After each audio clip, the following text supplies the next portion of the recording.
اللہ تعالیٰ ایسے بندوں پر فخر کرتا ہے جو اس کی توحید کو بلند کرتے ہیں. سبحان ربک رب العزت عما یصفون. دیکھیں نا سورہ الصافات میں اللہ نے ایک ایک نبی کا ذکر کیا ہے. یار اللہ کو جو بندے پسند ہیں نا وہ اس کے پیغمبر ہیں. حقیقت بات ہے. اس لیے میں اکثر کہتا ہوں کہ اگر اس کائنات کی سب سے بڑی کوئی دعا ہے نا تو یہ ہے کہ یا اللہ پیغمبر بنا دے. لیکن یہ دعا حرام ہے کیونکہ پیغمبر کا عہدہ وہبی ہے, کسبی نہیں ہے. وہبی ہے یعنی گاڈ گفٹڈ, کسبی یعنی ایفرٹ پٹ کر کے نہیں آپ حاصل کر سکتے. اگر اس کائنات کی کوئی سب سے بڑی دعا ہے نا تو یہی ہے کہ اللہ پیغمبر بنا دے, تو یہ تو پاسبل نہیں. تو اس کے بعد دوسری دعا یہ ہے کہ ہمیں قیامت میں اور جنت میں انبیاء کا پڑوس نصیب فرما, آمین. اس سے بڑی کوئی دعا ہو ہی نہیں سکتی. تو اللہ کو اپنے پیغمبر اتنے پسند ہیں, اللہ تعالیٰ اتنی تعریف کر رہا ہے ابراہیم کی کہ اللہ تعالیٰ کے لیے بس ابراہیم ہی ہے انسانیت میں. اس طرح ذکر ہے.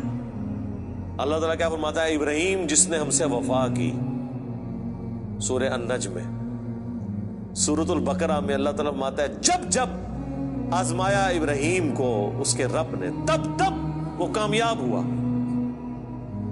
پھر سورہ الصافات میں تو بڑی قربانی کا ذکر ہے کہ بیٹے کی قربانی مانگے. پھر اللہ نے کہا کہ سلام علی ابراہیم, سلامتی ہو ابراہیم کے اوپر. یوں ہی ہم جزا دیا کرتے ہیں اپنے نیکوکار بندوں کو. ہم نے اس کی قربانی کو انسانیت میں ہمیشہ کے لیے زندہ کر دیا. آج امت محمدیہ ہے لیکن قربانی کو کہتی ہے سنت ابراہیمی, حج کو کہتی ہے سنت ابراہیمی, اسلام کو کہتی ہے دین ابراہیمی. ملت ابیکم ابراہیم ہوا سماکم المسلمین من قبل وفی ھذا. یار چھوڑ دے سب سے بڑی بات رسول اللہ, قل اننی ہدانی ربی الی صراط مستقیم. اے نبی تم فرماؤ مجھے تو میرے رب نے سیدھا راستہ دکھا دیا. دینا قیما ملت ابراہیم حنیفا, دین جو کہ قائم ہے ابراہیم کی ملت پہ جو سب سے ٹوٹ کر ایک اللہ کے ہو گئے تھے. وما کان من المشرکین, وہ مشرک نہیں تھے.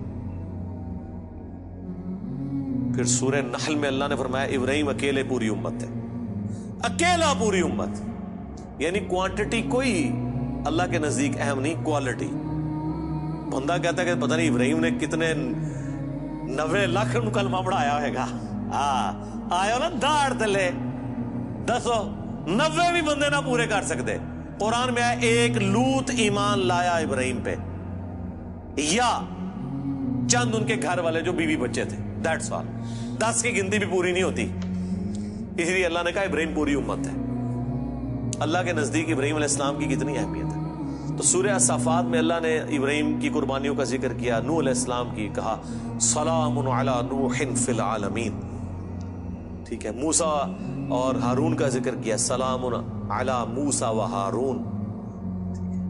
اور پھر اللہ تعالیٰ نے اینڈ پہ جا کے کنکلوڈ کیا سورہ الصافات میں تمام انبیاء پہ الگ الگ ذکر کر کے ان پہ سلامتیاں بھیج کے اینڈ پہ اللہ نے کہا سبحان ربک رب العزت عما یصفون.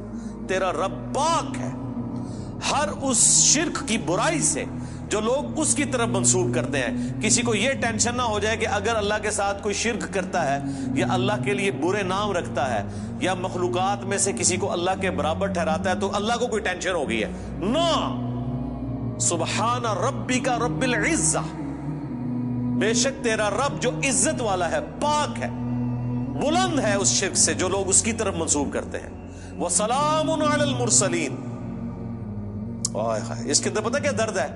اللہ کہتا ہے ہمارے لیے تو ہمارے پیغمبر ہی کافی ہیں, سلامتی ہو ہمارے پیغمبروں پر. انہوں نے ایسا حق ہمارا ادا کیا کہ پوری انسانیت گمراہ بھی ہو جائے نا ہمیں کوئی پرواہ نہیں ہے. ہمارے جو سچے بندے تھے ابراہیم, موسیٰ, عیسیٰ, نوح, آدم, محمد رسول اللہ صلی اللہ علیہ وآلہ وسلم, ان پر سلامتی ہو. والحمدللہ رب العالمین. اور تمام تعریفیں پھر اللہ کے لیے. اس لیے میں نے درود شریف پہ جو لیکچر دیا تھا نا اس میں میں نے کہا تھا کہ سب سے بیسٹ درود وہ قرآن کے اندر آ گیا, سبحان ربک رب العزت عما یصفون وسلام علی المرسلین والحمد للہ رب العالمین۔ آپ کو مزے کی بات بتاؤں، یہ جو حدیث ہے نا بخاری مسلم کی کہ نبی علیہ السلام فرض نماز کے بعد پڑھتے تھے لا الہ الا اللہ وحدہ لا شریک لہ لہ الملک ولہ الحمد وہو علی کل شیء قدیر اللہم لا مانع لما اعطیت ولا معطی لما منعت ولا ينفع ذا الجد منک الجد۔ بخاری مسلم میں تو اتنی یہ دعا آتی ہے، جو حضرت معاویہ نے خط لکھا تھا تو مغیرہ ابن شعبہ نے یہ وظیفہ بتایا تھا ان کو کہ اللہ کے نبی فرض کی نماز کے بعد یہ پڑھا کرتے تھے۔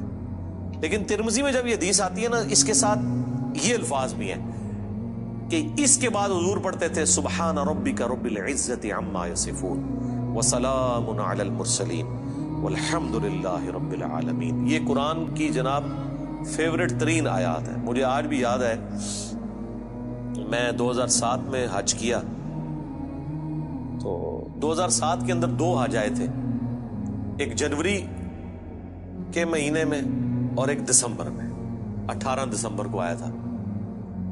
تو وہ 18 دسمبر والا جو حج تھا نا، وہ میں نے کیا تھا۔ تو میدان عرفات میں اس ٹائم تو ظاہر ہے ہم نئے خود ابھی رائے حق کے مسافر تھے، ابھی تو پتہ ہی نہیں تھا کہ اللہ نے کتنا بڑا کام لینا ہے۔ میں نے تو ابھی کوئی ویڈیو ریکارڈنگز بھی شروع نہیں کی تھی۔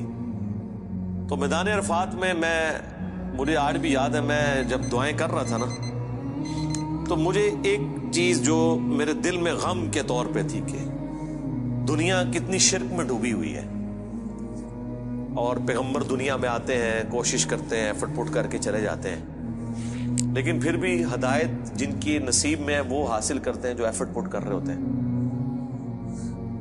تو اللہ تعالیٰ نے اتنی بڑی کائنات بنائی، اتنی مخلوقات پیدا کی، لیکن اینڈ رزلٹ یہ نکلا ہے۔ دنیاوی طور پہ تو ہم اسے ناکامی سمجھ رہے ہیں نا کہ اتنے بندے پیدا کیے تو وچوں جڑے کام دے بندے نے وہ چند ہی کی نکلے نے، باقی تو سارے فارغ ہو گئے۔ ٹھیک ہے،